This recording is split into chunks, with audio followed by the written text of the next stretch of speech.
Hello, welcome back to another update from the Fox. Just me at the moment. I hope you can all hear me. I'm using my little Bluetooth headphone, which I'm sure most of you will be used to seeing me with one headphone in.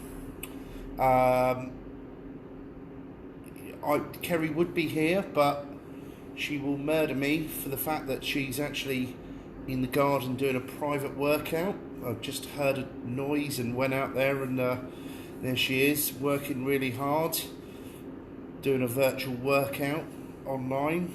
So, can you all hear me, first of all, before we go any further? Somebody please in the comments tell me whether you can hear me or not. Lots of people waving, but nobody telling me whether I'm actually audible. Oh, Lee Gallagher's on. Modi. Oh, Modi says yes, you can hear me. Good. Well, that's good. So, yeah, another little update from the Fox. And another brand new beer for you. And another lovely glass. So this is Buxton Cascade IPA 5.4. They didn't send us a badge, unfortunately, so I can't show you that. I've got an Axe Edge one up, which I've written all over. It's not Axe Edge. I wish it was Axe Edge. It's like one of my favourite beers of all time, and I know a lot of people out there absolutely love it as well. But this is a new cheeky little number from Buxton. 5.4%. Absolutely gorgeous looking. Managed to find, although we were talking the other day about how all our nice glasses get broken, I found a whole box of these from Mikey at Double Barreled in my office today. So I've broken these out. Oh, I mean, it smells amazing. Really, really good. It's a lot of people will be thinking this is a NEPA, so it's like, but I don't think it is. I think it's more of a West Coast IPA, this beer. It certainly smells like it. Full of Cascade, which is one of those classic American hops, which everybody made loads of West Coast IPAs with originally, and then has sort of been forgotten, and people have moved on to more East Coast, softer hops, whereas this is a real punch you in the face type of West Coast IPA, I think.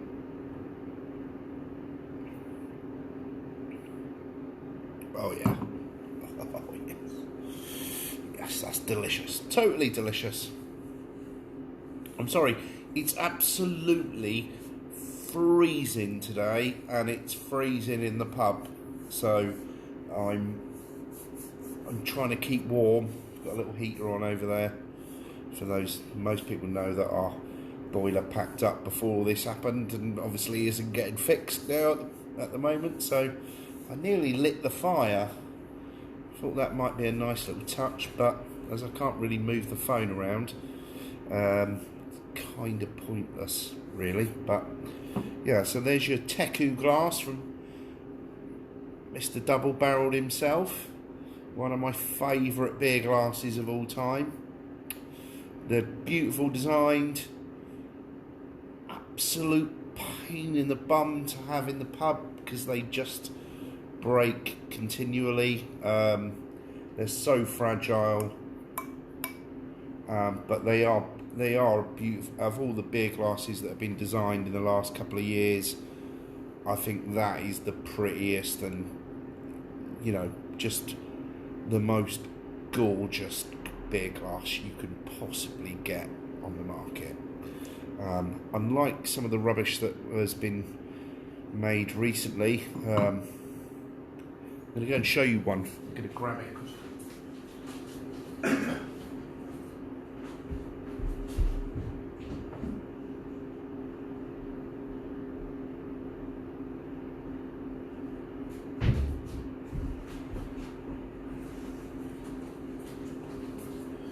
Sorry about that. Shouldn't keep running off when I'm trying to do these things.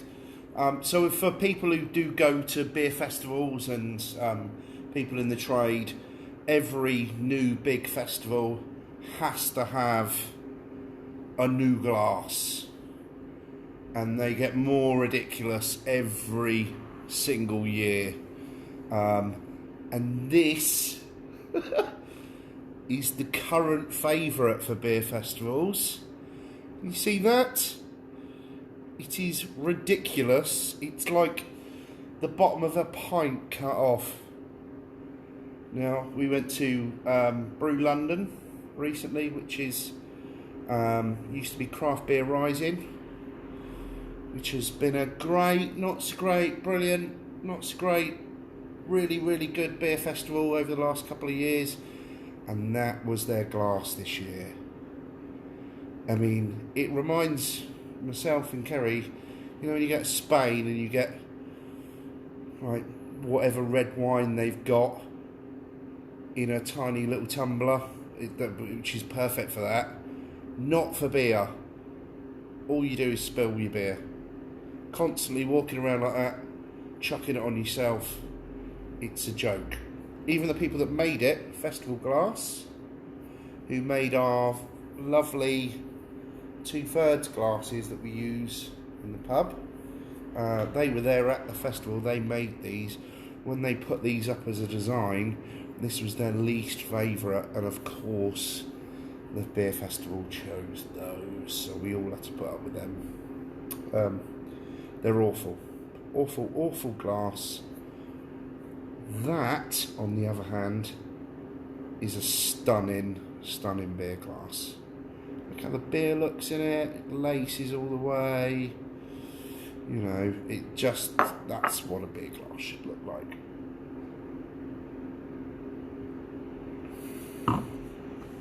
Oh. And for those of you who know Buxton, we'll be pretty sure that that's absolutely a cracking IPA. Like I say, I mean, it's soft. It's not in any way really hoppy and really crazy West Coast IPA sort of style. It's a bit of a crossover, if I had to be honest. It's not completely.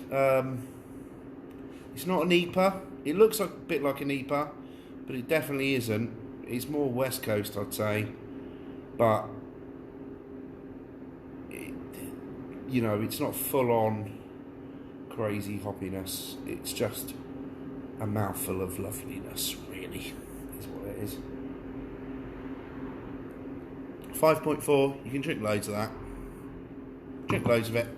You won't be in a problem. You won't get a problem with that.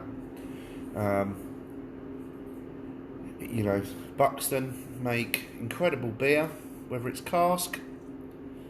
They've been reintroducing their cask beers, like so many of them have in the last couple of years. We're now getting a steady stream of cask beer from Buxton, as is Jody. I was talking to him about this not long ago. Some of these breweries who all stopped making cask beer a few years ago are all now back into saving cask and putting out beers again. More Toppies on here quite regularly. I wish we could get more of them, but they are the other end of the country, and they were particularly difficult to get beer off a year or so ago, especially when everybody moved away from cask beer and just went keg only. Some of these breweries, we were going up north and buying beer off them direct, and they wouldn't even entertain you coming to the door. Buxton was one of those. They didn't, they were like, we have all our customers, we're not selling to everybody, like Cloudwater and people like that. Now, all these breweries, because there's so many more hype breweries like Daya and Verdant and people like that, now their beer is becoming more available. And they're putting more of it back into cask, which is really nice.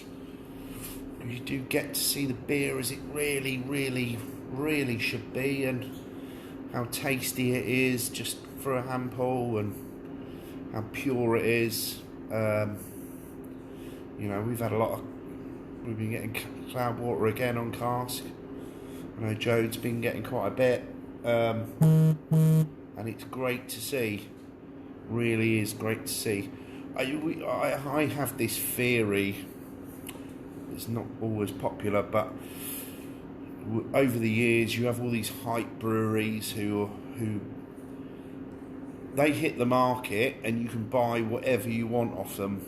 You know, we're offered everything, and you put it all through your lines and people love it, and then all of a sudden you can't get it anymore because they've become so hyped and so popular that they start restricting who they sell beer to.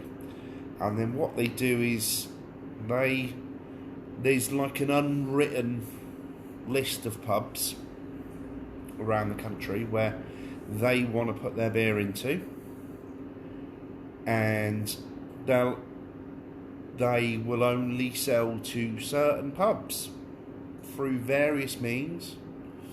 You know, places like Port Street, Manchester, and you know, there's the craft beer co's and stuff like that. You know, every brewery, once on their way like that up the hype train, becomes like this, and then they hit that point, and then they build a bigger brewery, and then they have all this beer to sell, and then they want it back into places. So,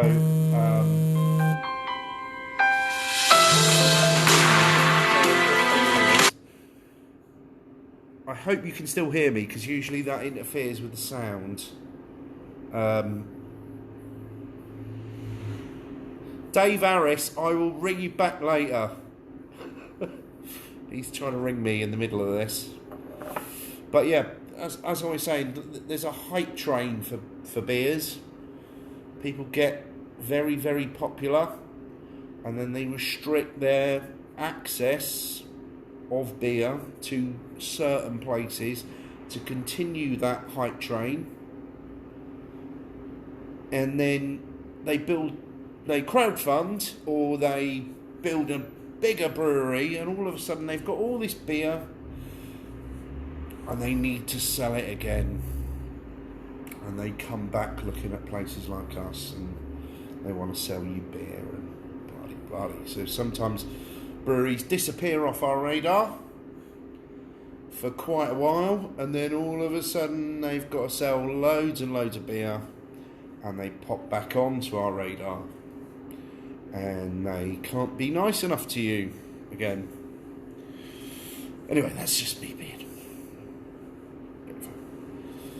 moaning about the way the system in the hype beer system works in this country. But yeah, how are we all? Everyone doing all right? I know it's a Monday. It feels weird. I had a complete day off the beer yesterday. It's really hard, isn't it? Like, everybody's sat at home. Do you drink? Do you do what? You know, what point of the day do you have a beer? Do you have a gin? Do you have a glass of something? How do you manage that over these coming weeks when we're, I'm sat in a pub. Access to alcohol is crazy, but bizarrely, I've probably drank less than I usually would. It's quite hard, like living in a pub. There's always somebody popping in to see you, wanting to have a beer with you. Myself and Kerry try to be pretty good about having nights where we don't drink, which are generally definitely Sunday, Monday, Wednesday, and then we have, that's not even a lot, but then, we have, for instance, I have darts on a Tuesday, we have quiz on a Wednesday, which I don't do the quiz a lot because it's one of those days where we try not to drink and have that off.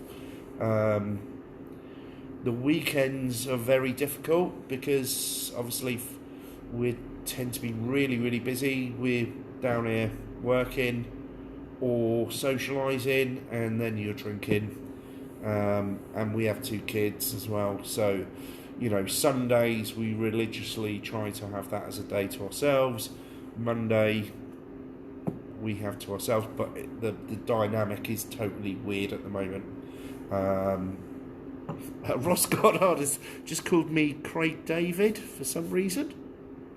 Bearing in mind, I spoke to Ross Goddard on House Party today, and he was naked. I'm pretty sure he was naked. Lucy McCannon says, "Stop lying, Kev. You keep a beer by the bed." One thing I don't do is have beer upstairs. Don't keep any beer upstairs at all. Might have a glass of wine, and we've got like a proper 1970s sort of drinks cabinet where it's mostly stuff that Kerry likes. So it's like some nice whiskies or something like that. I don't drink a lot of spirits, really. That's one job as a landlord you should probably keep well away from, is spirits. I know a few that massively overindulge in those, and they never look too clever after a few years. Not mentioning any names. Ross Goddard said, "Haha, I was topless, you twat." I'm pretty sure he was naked. He put a top on, but he was in bed.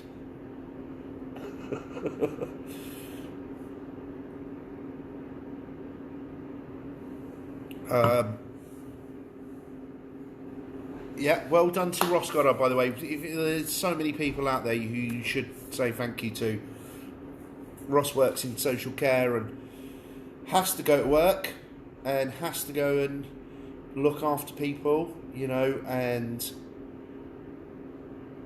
there's so many people that have to go to work at the moment. We're quite lucky. I don't know if it's lucky, with our doors are shut, that's it. But people like Ross still have to get up. There's so many people that rely on them all the time. People who can't manage their lives without help. And what can you do? He has to go and put himself in the firing rank. I went to Tesco's this morning. People in there that are working. Kerry's walked in and is like giving me a weird look now. Do you want to come round and join, Kerry? Or huh? You're a bit red-faced because she's been working out. I told you that, didn't I? But she looks great. I'm just making dinner. Kerry's making dinner. Excellent. What are we having? Are you going to eat with me? I will eat with you, yeah. We're having lamb chops. Lamb chops. I saw dauphinoise. Can I put those in? Or you can use dauphinoise I've got today, yeah. Yeah? Yeah. So lamb chops, dauphinoise, got loads of carrots, and we're going to make that Caversham. Any peas? We have. Oh, well. That's one thing we do need. Never mind. That's fine. Well, sounds great. What's it called? Caversham? I don't know, but I am talking to loads of people, so it's probably quite weird that you're asking me about the state of our fridge and what's in it at the moment. But what is that second word called though? Ask them. Cavallero Nero, something like that.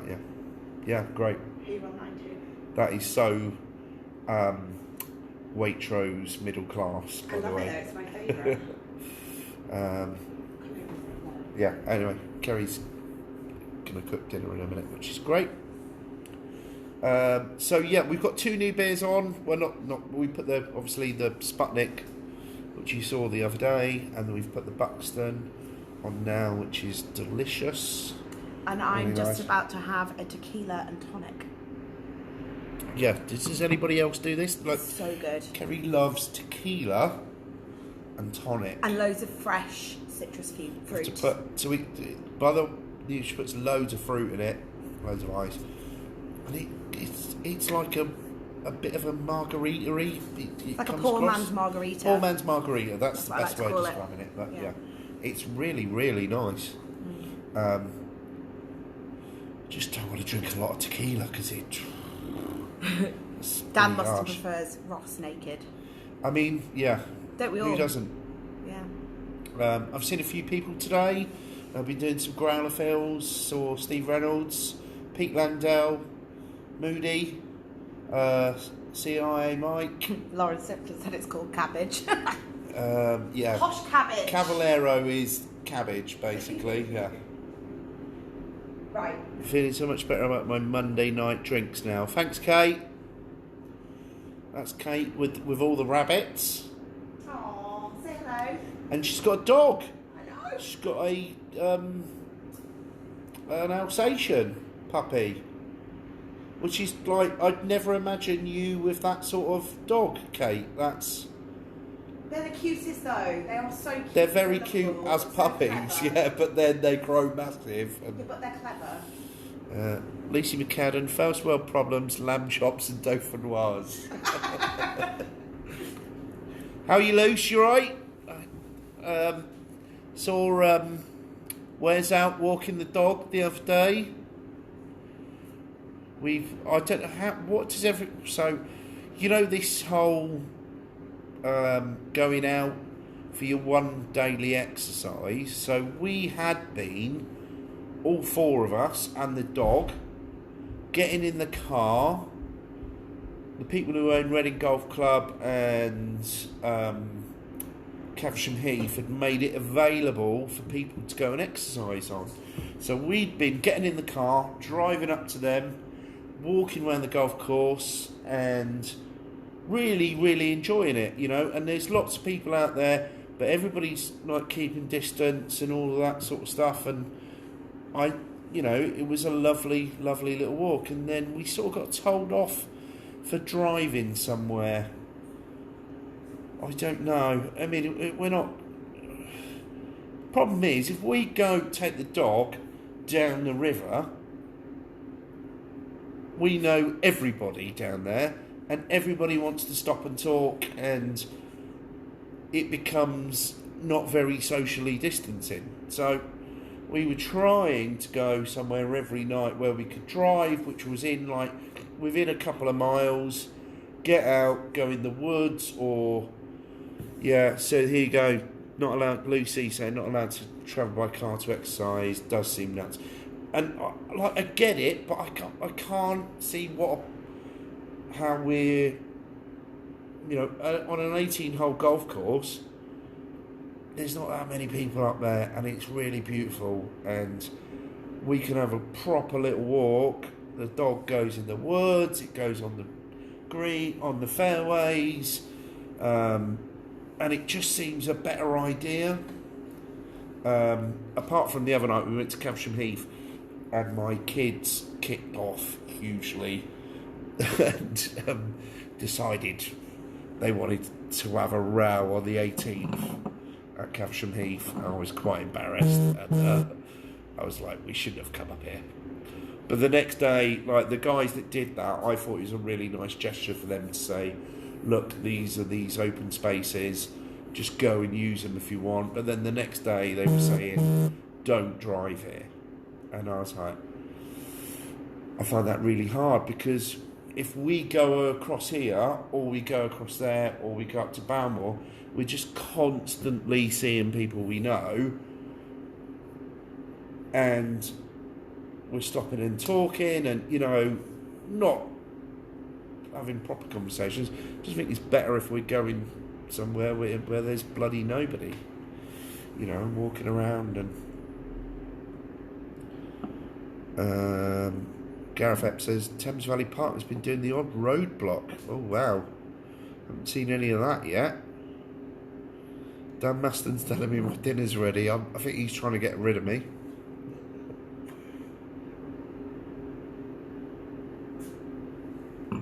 I don't know. It's weird, isn't it?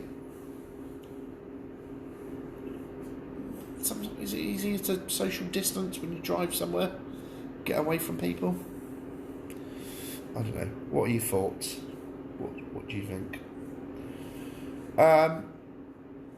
See, I've seen a few people today, but I mean, the people that are coming for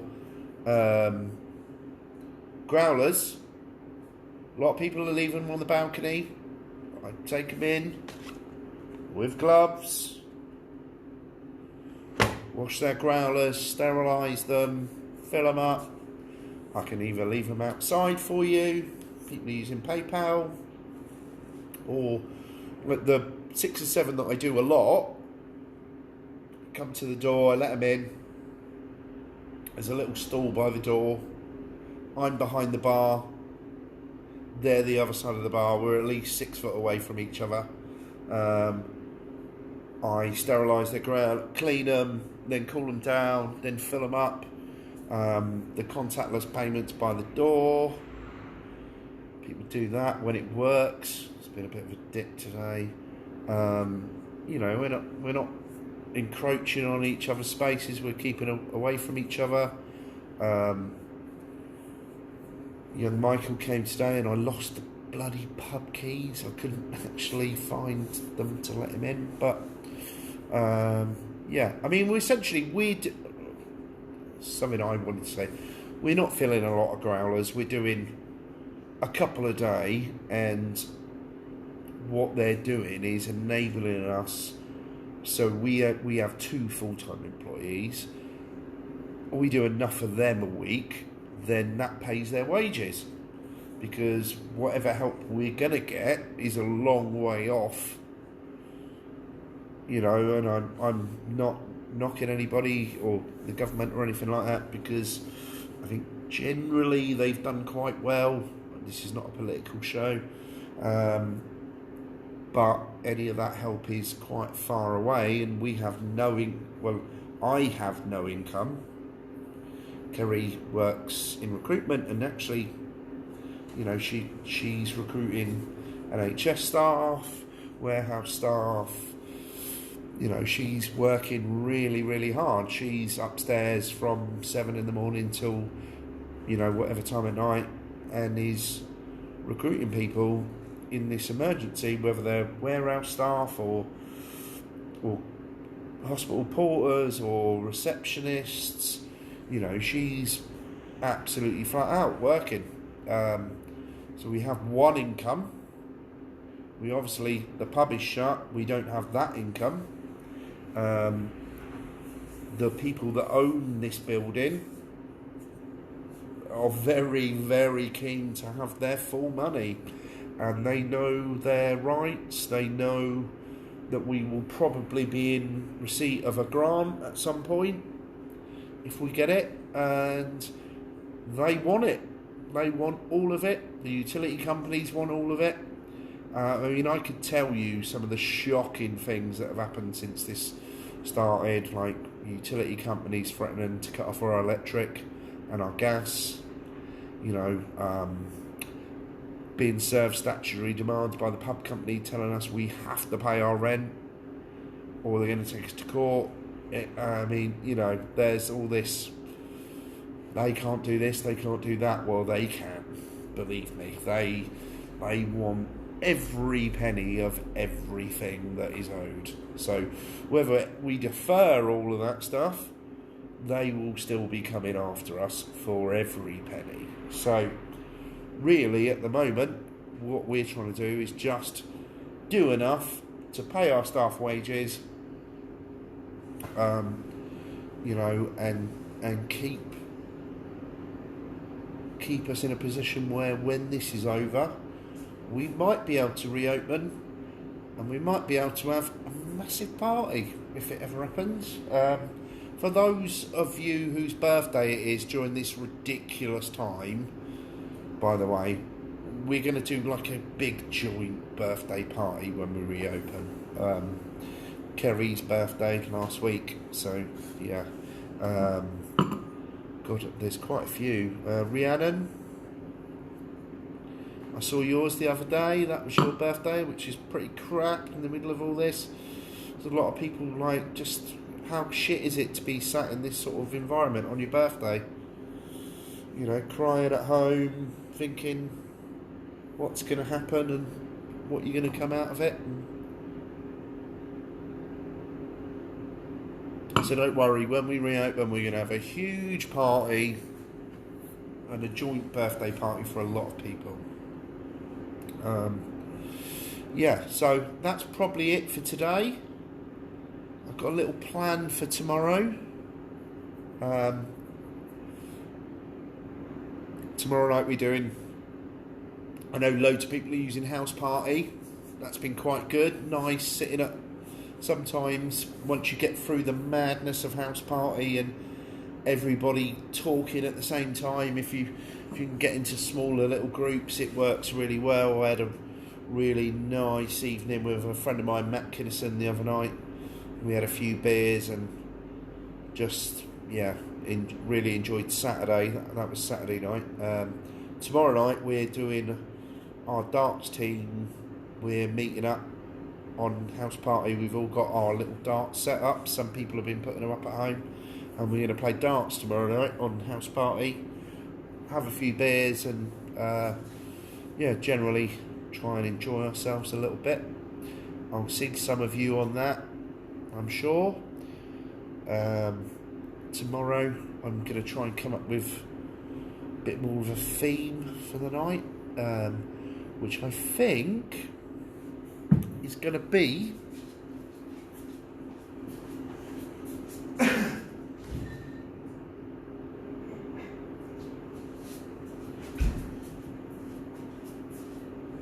a beer off tomorrow. What's better? Orval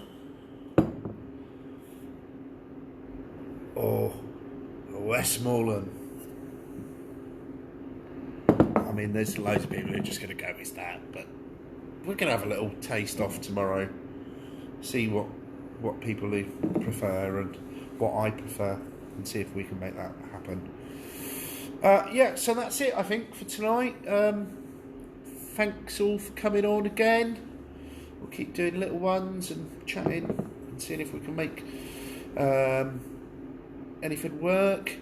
Got some messages here about contacts and who do we talk to at HMRC? I don't know. I mean, I don't really know.